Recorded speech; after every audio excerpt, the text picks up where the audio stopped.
ዕውቀታችን እንዳይወሰድብን እንዳይሰለብ ገንዘባችን ጤንነታችን እድላችን እንዳይወሰድ ባለበት እንዲቀመጥ መጸለይ ያለብን አንድ ጸሎት አለ።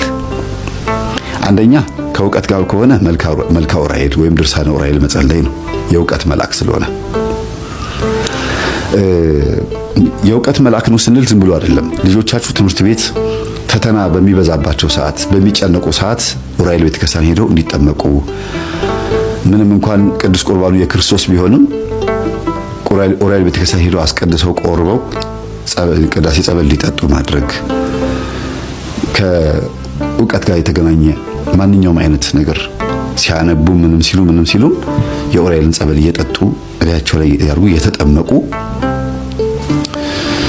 በመልካም መልኩ መኖር ዕውቀትን ያሳድጋልም ያጸናልም፣ አይወሰድብንም፣ አይሰለብብንም። የመርሳት ችግርን ሁሉ ያስወግዳል።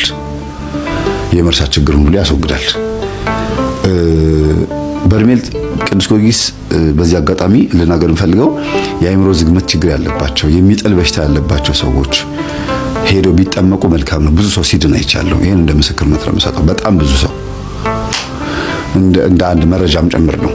እሺ ሌላው ሀብት ንብረቶቻችሁ እየወደሙ እየተሰለበባችሁ ልክ እንደ ዕውቀት እየጠፋባችሁ ከሆነ ሀብት ንብረቶቻችሁ ልጆችም ጭምር ማለት ነው መልካ ሩፋኤል ነው የሚጸልየው።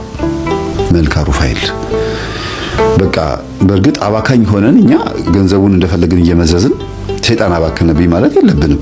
ግን ምኞቶቻችንና ፍላጎቶቻችንን ሰብስበን መቀመጥ የምንችለው መልካም መልኩን ስንጸልይ ነው።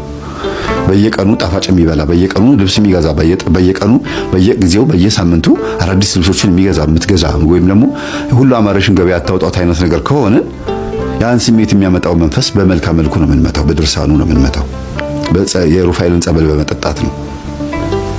ለሁሉ መላእክቶች የራሳቸው የተሰጣቸው ነገር አለ፣ ጤንነታቸውም ጭምር ማለት ነው። ሌላው የዛር መንፈስ ብዙ ጊዜ ግብር እያስገበረ ካስቸገረ፣ ለምሳሌ ደም እያስደማ በፔሪየድ ሊሆን ይችላል፣ ወንዶች ደም እያስቀመጣቸው ሊሆን ይችላል፣ ነስር እየነሰራቸው ሊሆን ይችላል፣ እየተደባደባችሁ ደማችሁ እየፈሰሰ ሊሆን ይችላል። እንደገና ደግሞ ቁስል እያመጣ ከክበከክ እያረገ ህመም እያመጣ ግብሩን የሚፈልግ የቤተሰብ የዛር መንፈስ አለ። ብዙ ጊዜ በሽታ የለዋወጠ ቤት ውስጥ የሚያንከባለል ሊቀ መላእክት ቅዱስ ገብርኤልን ጠሩት። መልካም መልኩን ጸልዩ፣ ድርሳኑን ጸልዩ፣ ጸበሉን ተጠመቁ። ይሄ በድርሳን ሩፋኤል ማነው በመጽሐፈ ሄኖክ ላይ ስልጣን ተሰጥቶታል። ለሁሉ መላእክት ስልጣን ተሰጥቷቸዋል። በእባቡ ላይና በጊንጡ ላይ ማለት በዛሩ ላይ ሾም ያለው ተብሎ የተባለው ማነው? ቅዱስ። ሁሉም እኮ ዛር ያባርራሉ፣ ግን ይሄ ስልጣን ድርሻ አለው የራሳቸውና ቃልቻውን ይሄ ጨሌ ምናምን የሚባለው ነገር በሙሉ ብትንትኑን የሚያወጣው ቅዱስ ገብርኤል ነው።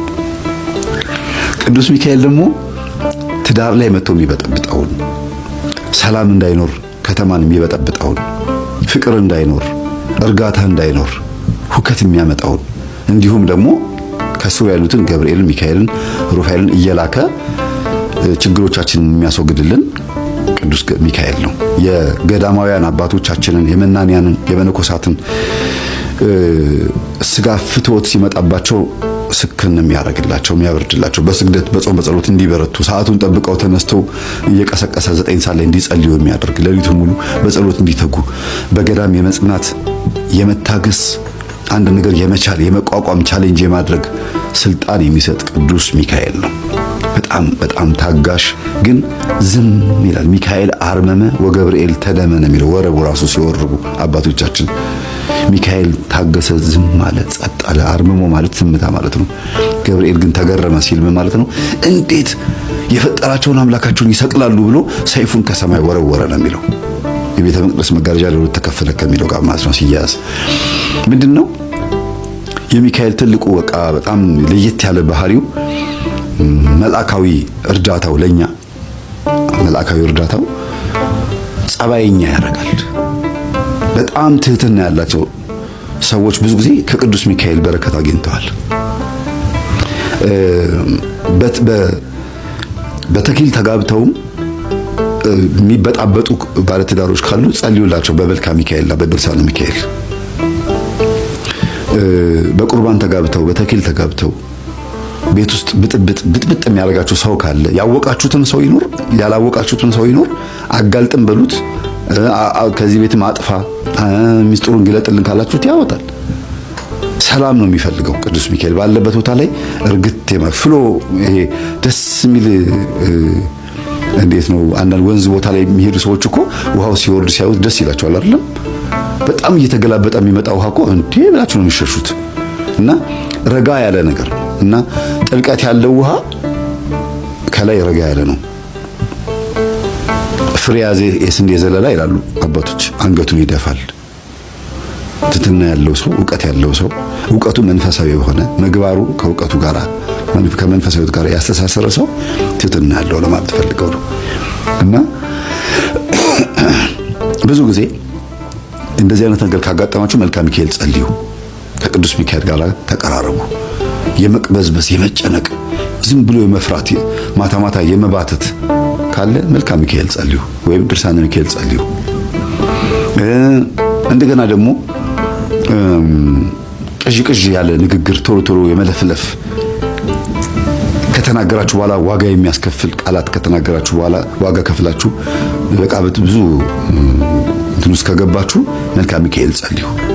ሰከን ብዙ ማዳመጥን ትንሽ መናገርን ያስተምራል ይባላል ቅዱስ ሚካኤል። ስትናገሩ ድምጸታችሁ ራሱ የተስተካከለ ይሆናል። የተገራ ንግግር ይሆናል። ሰው የሚያስደነግጥ ሳይሆን ሰውን የሚስብ ይሆናል። እርጋታ ያለው ንግግር ብዙ ጊዜ ሰዎችን ይማርካል ይባላል። እነዚህ የመሳሰሉ አካባቢዎች ያሉትን ነገሮች ቅዱስ ሚካኤል ሰዎችን ይመግባል፣ ያገለግላልና ከበረከቱ ከእርዳታው ከዚህ እርዳታው በረከት እናገኝ ዘንድ መልካ ሚካኤልን ጸልይ። ሌላው ደግሞ በህይወታችን ውስጥ አንዴ ለቅሶ፣ አንዴ ደስታ፣ አንዴ ሐዘን፣ አንዴ በቃ ድብልቅልቅ ያለ ነገር የምትኖሩ ከሆነ ጨራው አልጨበጥ ያላችሁ ላይፍ የተዘበራረቀ ጨለማና ብርሃን ከተፈራረቀባችሁ መልካ ራጉኤልን ጸልዩ። መልካ ራጉኤል በህይወታችን ውስጥ ጨለማና ብርሃን የሆነው ላይፋችንን ክፉ ነገር ሲመጣ ለበጎ እንዲሆን አርጎ እንድንቀበለው አርጎ ማይቀርልን ከሆነ ክፉ ነገር ከእግዚአብሔር የመጣ ከሆነ ነው። ታዲያ ከሰይጣን የመጣ ከሆነ ያስወግድላችሁና ያጽናናችኋል።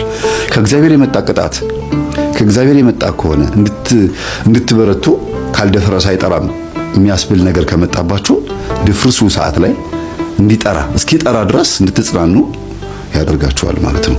እና እንደየባህሪያቸው ነው የሚሄዱት። ሌላው መልካ ሩፋኤል ነው። ማን ነው? መልካ ፋኑኤል ነው። ቅዱስ ፋኑኤል ምን ያደርጋል መሰላችሁ? እጅግ በጣም የሚገርማችሁ በረሃብ በርዛት ሰዎች እንዳይሞቱ ያግዛል። እና ገንዘባችሁን ለተራቡ ሰዎች እንድትሰጡ የመገፋፋት፣ ለታረዙ ሰዎች እንድታለብሱ፣ የታሰሩት እንድትጠይቁ፣ ምስኪኖችን እንድትረዱ፣ ድሃዎች እንድትረዱ ብቻ አይደለም ድሃ እንድታስጠጉ፣ ኑሯችሁ ሐሳባችሁ ሁሉ ከነሱ ጋር እንዲሆን የማድረግ ኃይል አለው። እና ብዙ ጊዜ ቅምጥል ህይወት ካላችሁ ጥሩ አይደለም። ይሄ ካልጋ ላለመውረድ፣ ከሚሞቀው አንሶላችሁ ውስጥ ላለመውጣት፣ ዝናብ ሲመጣ በሚያምር አንሶላ ውስጥ ተጠቅላችሁ ደሃን ማታስቡ ከሆነ፣ ዝናብ ዶፍ ሲያወርድ፣ ንፋሱ ሲመጣ፣ ጨለማ ሲመጣ፣ በዚህ ሰዓት ጎዳና ልጆች እንዴት ሆነው ይሆን? ጎርፉ መጣባቸው ተወስዶ ይሆን? እንዴት ምን ለብሰዋል? ይሄ ሁሉ እየወረዳው ምን ውስጥ ናቸው? እኛስ ተኝተናል። ዝናብ ሲመጣ ደስ ይላል፣ እንቅልፍ ደስ ይላል። በዛ ሰዓት ግን እነዛ ልጆች የት ነው ያሉት? ምን እያደረጉ ነው? እንቅልፍስ ወስዷቸዋል ብሎ ማሰብ የማይችል ጭንቅላት ካላችሁ እንግዲህ መልካ ፋኑኤልን መጸለይ ነው። መልካ ፋኑኤል ስትጸልዩ ለተራበ ታበላላችሁ። ገንዘባችሁን በዚህ መልኩ ትንሽ እንዲባረክ ታረጉታላችሁ። እመቤታችንን በቤተ መቅደስ አምጥቶ መና ሲመግባት የነበረ እስራኤልንም መና እንዲመግባቸው ቅዱስ ሚካኤል ሲልከው የነበረው ፋኑኤልን ነው፣ ቅዱስ ፋኑኤልን ነው። ከዚህ ከምግብ ጋር በተገናኘ ብቻ ሳይሆን የነፍስን ምግብ ራሱ የነፍሳችን ምግብ እንድንበላ ለቅዱስ ቁርባን እንድንበቃ ሁሉ የመገፋፋት ኃይልም አለው ቅዱስ ፋኑኤል። ቅዱስ ሳቁኤልና ቅዱስ አፍኒን ደግሞ የሚባሉ ሁለት መላእክቶች አሉ። ብዙ ሰው ማያውቃቸው፣ ስዕላቸውን ብዙ አታውቋቸውም። አንድ ሰዓሊ ሲስላቸው አይቻለሁ፣ ቅዱስ ሳቁኤልና ቅዱስ አፍኒንን። እነዚህ ደግሞ ከድንገተኛ አደጋ ያድናሉ። መኪና ሲገለበጥ፣ የተወረወረ ዕቃ ሲመጣ፣ የሆነ ነገር ብቻ ድንገተኛ የሚባሉ አደጋዎች ሲመጡ የማትረፍ የማዳን ከሞት የማዳን ስልጣን ተሰጥቷቸዋል። ያለ ቀናችን እንዳንሞት፣ ሞተንም ከሆነ ነፍሳችን ከስጋችን ሳትለይ በአልጋ ላይ ማቀቀን ምንም አለ እንድንተርፍ የማድረግ ከድንገተኛ ነገር ብዙ ሰዎች ተረፉ ይባላል። ህፃናት ራሱ መኪና ተገልብጦ አዋቂ ሞቶ ህፃናት ይተርፋሉ። ቀናችሁ ሳይሆን እንዳትሞቱ ከእግዚአብሔር ጋር በተሰጣቸው ስልጣን ከአጋንንት እጅ ነጥቀውም ወደ ነፍሳችሁ ወደ ስጋችሁ ነፍሳችሁን የመመለስ ስልጣን አላቸው እና ከድንገተኛ አደጋ አድነኝ ብላችሁ ስትጸልዩ የሚደርሱት እነዚህ ናቸው። እናንተ የምትጸልዩት ወደ እግዚአብሔር ነው። መላእክቶች ግን እንደየስራቸው እየመጡ ያገለግላሉ ማለት ነው።